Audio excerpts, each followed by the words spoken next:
بسم اللہ الرحمن الرحیم ایاک نعبد و ایاک نستعین۔ سب سے پہلے تو مراد سعید آپ کو اور آپ کی ٹیم کو، ظفر آپ کو، ڈی جی صاحب آپ کو، کہ NHA کے اندر جو یہ آپ نے امپرومنٹس کی ہیں، میں آپ سب کو خراج تحسین پیش کرتا ہوں۔ جب لوگ کہتے ہیں کہ کدھر ہے نیا پاکستان، تو یہ ہے نیا پاکستان۔ مطلب کہ ایک ملک ماڈرنٹی کی طرف جا رہا ہے، ڈیجیٹائزیشن کی طرف، جو دنیا جس طرف جا رہی ہے، اور فیوچر یہ آپ ڈیجیٹائزیشن کا ہے۔ لیکن اس سے زیادہ جو امپورٹنٹ چیز ہے وہ یہ کہ اس کے اندر ایک ٹرانسپیرنسی، یہ ای بلنگ، ای بڈنگ، اور پھر وہ جو جی آئی ایس میپنگ، اس سے یہ ہوگا کہ اس سے تو آخر میں جی آئی ایس میپنگ سے تو آپ مانیٹر کر سکیں گے۔ پہلے تو فزیکل جا کے انسپیکشنز ہوتی تھیں، انگریز کے زمانے میں تو وہ گھوڑوں پہ جاتا تھا۔ تو اب یہ ایک ماڈرن ٹیکنالوجی کا زبردست فائدہ یہ ہوگا کہ آپ بالکل مانیٹر بھی کر سکیں گے۔ لیکن یہ جو آپ کی ای بلنگ، ای بڈنگ، یہ بھی بہت امپورٹنٹ ہے، کیونکہ یہ دونوں ایریاز ایسے ہیں جس میں بہت زیادہ کرپشن ہوتی تھی۔ کرپشن اس طرح کہ ایک تو بڈنگ کے اندر پہلے سے جس طرح کانٹریکٹس دیے جاتے تھے، وہ ایک بڑا ایک سیٹ سسٹم بن چکا تھا کرپشن کا، اور پھر جو نقصان ہوتا تھا وہ تو صرف ملک کو نقصان ہوتا تھا کہ جو پیسہ لگنا ہوتا تھا مثلا ایک سڑک کے اوپر، اس کا ایک حصہ چلا جاتا تھا لوگوں کی جیبوں میں۔ سڑک بھی سب سٹینڈرڈ بنتی تھی، اس کا لوگوں کو نقصان پھر سے بنانی پڑتی تھی، یعنی ہر طرح قوم کو نقصان ہوتا تھا۔ اور یہ جب آپ جتنی ٹرانسپیرنسی ٹینڈر دینے میں اور بڈنگ میں لے کے آئیں گے، اتنی کم گنجائش ہو جائے گی کرپشن کی۔ اور یہ جو آپ نے ای بلنگ کا کہا، اس کا بھی جتنا آپ آٹومیشن اور ٹیکنالوجی لے کے آئیں گے، اس میں بھی جتنی ہیومن انٹریکشن کم کرتے رہیں گے، اس میں بھی یہ جو انفارچونیٹلی جو ہمارا رشوت دینے کا پورا سسٹم بن گیا ہے، ایک جڑیں اندر تک چلی گئی ہیں، ایک سسٹم کے اندر ایک آلموسٹ ایکسیپٹیبلٹی ہو گئی ہے۔ لوگ سمجھتے ہیں کہ بس یہ پاکستان ایسا ہی رہے گا، تو اس کو یہ چیز ڈیفیٹ کرے گی۔ میں آپ کو مثال دوں، ہم آج سے 20 سال پہلے شوکت خانم کے اندر کینسر ہاسپٹل میں ہم نے سارا فیصلہ کیا کہ پیپر لیس ہوگا سب کچھ۔ ہم نے فیصلہ کیا کہ کوئی پرچیاں نہیں چلیں گی وہاں، صرف اور صرف ہر چیز آن لائن آ جائے گی، دوائیں سب کچھ آن لائن دی جائے گی۔ ہم نے soft where in house develop کیا شوکت خانم میں، اور اس سے ایک دم کسی قسم کی کرپشن جو تھی وہ ختم ہو گئی۔ یعنی جو بھی کوئی سمجھتا تھا کہ دوائیوں کے اوپر پیسہ، امپاسبل ہو گیا، لوگوں کے لیے ناممکن ہو گیا کہ کہیں کسی چیز پہ پیسہ بنائے۔ اور ادھر سے یہ 20 سال پہلے وہاں کیا، اور میں 20 سال پہلے دنیا میں یہ سسٹمز آ چکے تھے، لیکن مجھے افسوس ہے کہ آج ایک 2021 کے اندر ہم یہ چیزیں ابھی بھی ہم پاکستان میں نہیں کر سکے۔ اور اس میں بہت بڑی ریزسٹنس ایک سٹیٹس کو سے آتی ہے۔ سٹیٹس کو کا مطلب کہ وہ لوگ جو ایک پرانے نظام سے ناجائز فائدہ اٹھا رہے ہیں، وہ چینج نہیں آنے دیتے۔ تبدیلی کیا ہوتی ہے؟ تبدیلی وہ ہوتی ہے سٹیٹس کو چینج کرنا۔ تو تبدیلی کیوں نہیں لوگ لا سکتے؟ کیونکہ جو سٹیٹس کو ہے، جو وہ لوگ جو ان کو آپ مافیا کہہ دیں، ان کو آپ ویسٹڈ انٹرسٹ کہہ دیں، وہ پرانے سسٹم سے کیونکہ فائدہ اٹھاتے ہیں، وہ چینج نہیں آنے دیتے۔ اور یہ جو آٹومیشن ہے، جب ہمیں دنیا میں پتہ ہے کہ آٹومیشن سے کتنا فائدہ ہوا، میں آپ کو اپنی ایکسپیرینس شوکت خانہ میں بتا رہا ہوں کہ ایک دم تبدیلی آ گئی وہاں، یعنی ناممکن ہو گیا کسی کے لیے کسی قسم کی رشوت دینا، لینا، دوائیوں میں گھپلا کرنا۔ تو باقی ہماری گورنمنٹ کے اداروں میں کیوں نہیں آیا؟ کیونکہ ایک سسٹم کے اوپر لوگ ایک کرپشن کا نظام چل رہا ہے۔ میں آپ کو ایک بتاؤں کہ شوکت خانم میں ہمیں ایک دفعہ ایک گورنمنٹ کے ادارے میں بتاؤں گا نہیں کون سا ادارہ ہے، انہوں نے 3-4 لوگوں کا علاج کروایا شوکت خانم سے، اور انہوں نے کہا کہ ہم ان کے پیسے دیں گے، تو ادارے نے پیسے دے دیے، ان جو مریضوں کا علاج ہوا۔ تو شوکت خانم اب جو کہ 75% کینسر کا مفت علاج کرتا ہے، یعنی دنیا میں کہیں نہیں ہوتا، وہ چیک گورنمنٹ ادارے کے پاس لے کے گئے.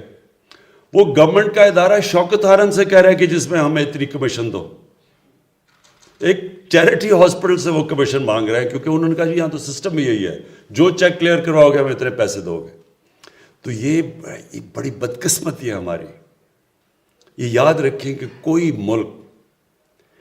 ملک ترقی نہیں کر سکتا جدھر اتنا سارے رشوت کے نظام کو ایکسیپٹ کر بیٹھے. کبھی کوئی ملک نہیں ترقی کر سکتا. کوئی نظام نہیں آگے بڑھ سکتا جس کے اندر اس طرح کی رشوت، سب کو پتا کہ رشوت چل رہی اور رشوت چلتی رہے. اور جو اللہ نے قرآن میں کہا ہوا ہے کہ میں کبھی کسی قوم کی حالت نہیں بدلتا جب تک وہ قوم خود اپنی حالت بدلنے کی کوشش نہ کرے. ہم جب تبدیلی لانے کی کوشش کرتے ہیں تو عمران خان آ کے ایک سوئچ آن کر کے تو تبدیلی نہیں لے کے آئے گا. قوم کا ذہن بدلتا ہے. اللہ نے کہا ہوا ہے کہ میں نہیں تمہیں تبدیل کروں گا جب تک تم خود فیصلہ نہیں کرو گے کہ ہم اس طرح کی زندگی نہیں گزارنا چاہتے، ہم اپنی زندگی بہتر کرنا چاہتے ہیں. ہم بھی دنیا کے اندر ایک چھاتی نکال کے پھرنا چاہتے ہیں کہ ہم پاکستانی ہیں. ہر پاسپورٹ کی دنیا میں ہم عزت چاہتے ہیں. تو ایسے تو نہیں عزت آتی.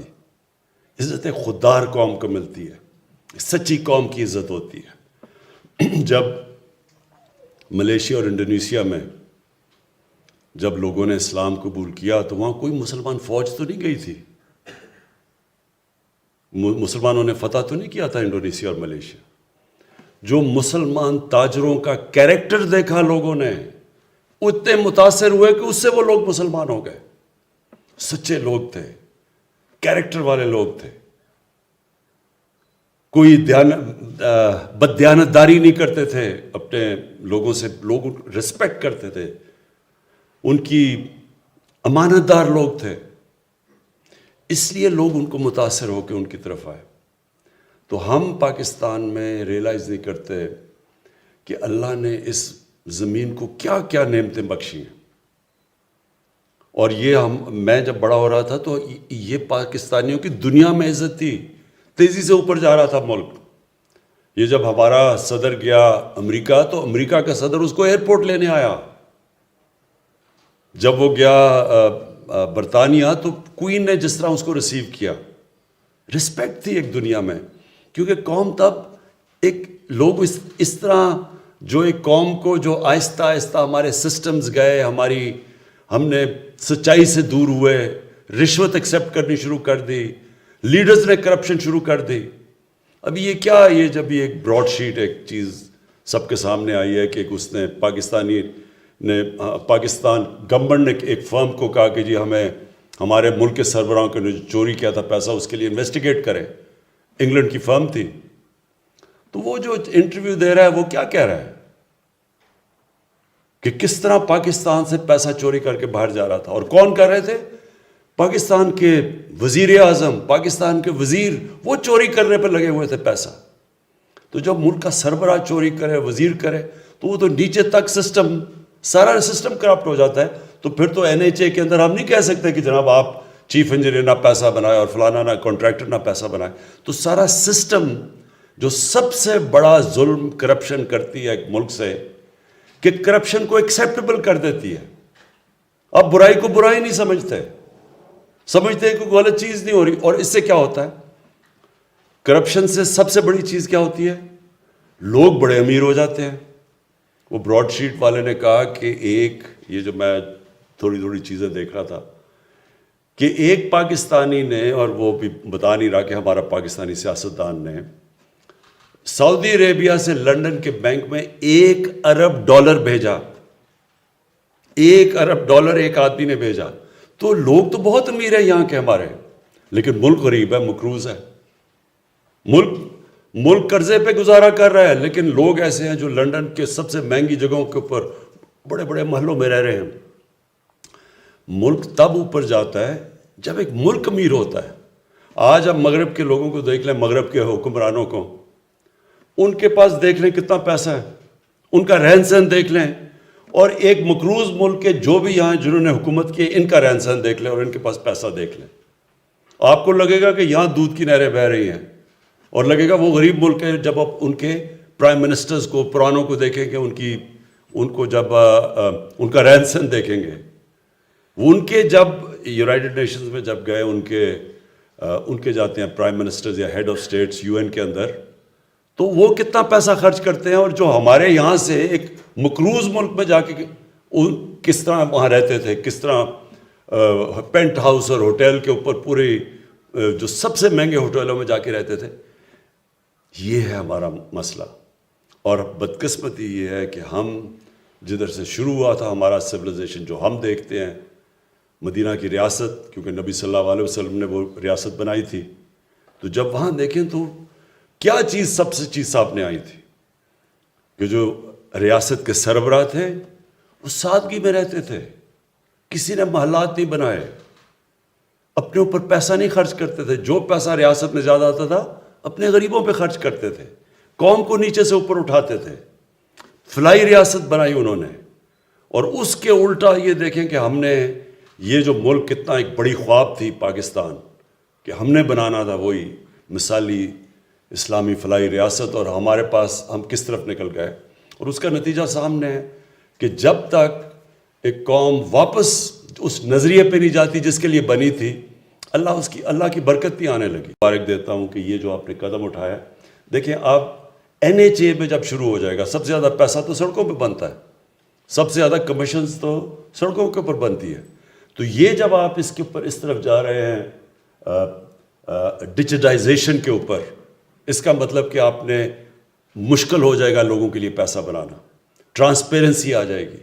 اور یہ جب سب سے زیادہ ادارہ جدھر پیسہ بنتا تھا، جب ادھر سے چینج آئے گا تو انشاءاللہ باقی بھی. اب ہم جو اگلا ادارہ ہے FBR، سب سے بڑا چینج آئے گا جب FBR پوری طرح ڈیجیٹائز ہو جائے. اور وہ بھی تھوڑی سی بڑی ریزسٹنس آئی شروع میں، لیکن مجھے ابھی تک انہوں نے ڈیٹ دی ہوئی ہے، میں نے ان کو ٹائم دیا ہوا ہے کہ گرمیوں تک، جولائی تک FBR کے اندر مجھے ٹوٹل ڈیجیٹائزیشن چاہیے.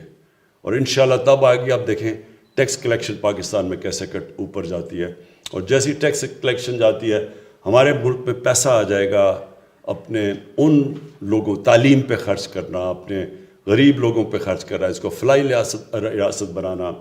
ہمارا جو سب سے بڑا مسئلہ ہے کہ اپنی ہیومن ڈیولپمنٹ کرنا، انسانوں پہ پیسہ خرچ کرنا. قوم تو تب امیر ہوتی ہے جب اس کے انسان امیر ہوتے ہیں، اور جو ایک قوم کی پہچان تب ہوتی ہے کہ وہ کیسے اپنے سب سے غریب طبقے کو کیسے رکھتی ہے، کمزور لوگوں کو کیسے رکھتی ہے. امیر لوگ نہیں کیسے رہتے، اس کے جو کمزور طبقہ کیسے رہتا ہے. اور انشاءاللہ جیسے جیسے ہمارے پاس ریونیو بڑھتا رہے گا، FBR کے اندر ریفارم